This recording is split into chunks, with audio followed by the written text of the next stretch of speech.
Hi guys, so today we're unboxing a DrivePro 200. Let's see how easy to install this DrivePro dashcams.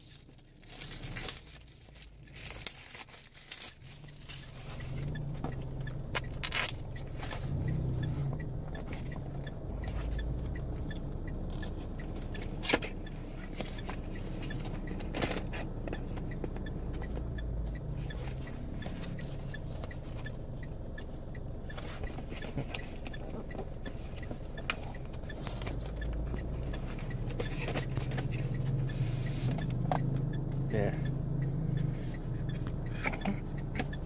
It includes a 16GB micro SD from Transcend.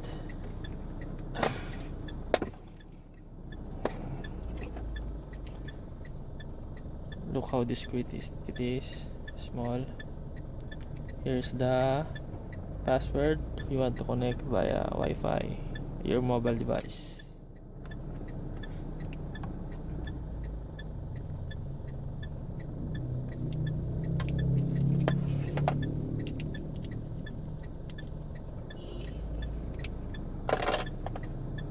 Insert the memory card on the side here.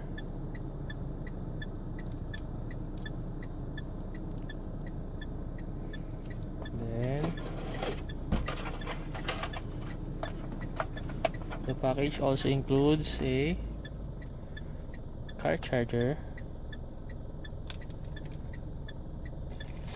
suction mount,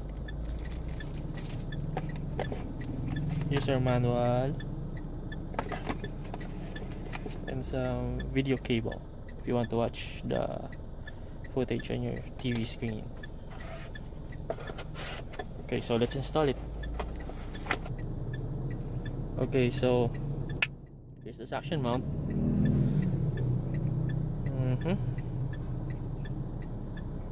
Oh, it's sealed. Nice. Remove the tape around the dashcam, the sides.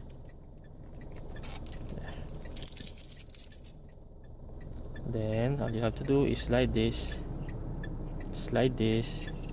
here, like so. There. Now loosen the screws, position the dashcam to mount on your windshield. Let's go.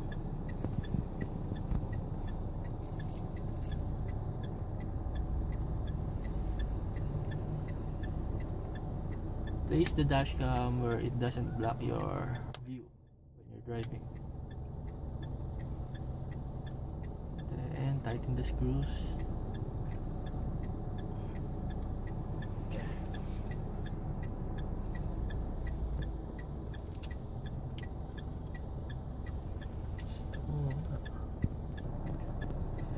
Next, we plug the device through the lighter cigarette port.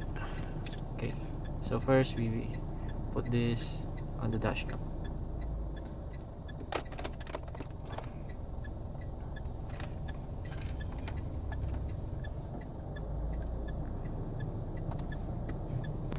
There. Now we plug this on the cigarette port.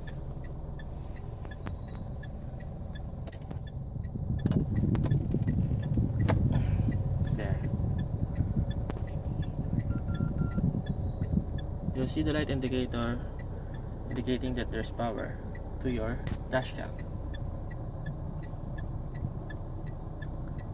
On the next video, we'll show you how to cleanly install these wires so it's not a bit messy in your cockpit. Set the language to English, the year 2016, month 8 7.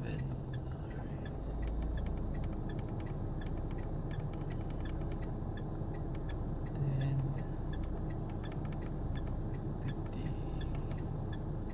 56. Okay. then we're all set.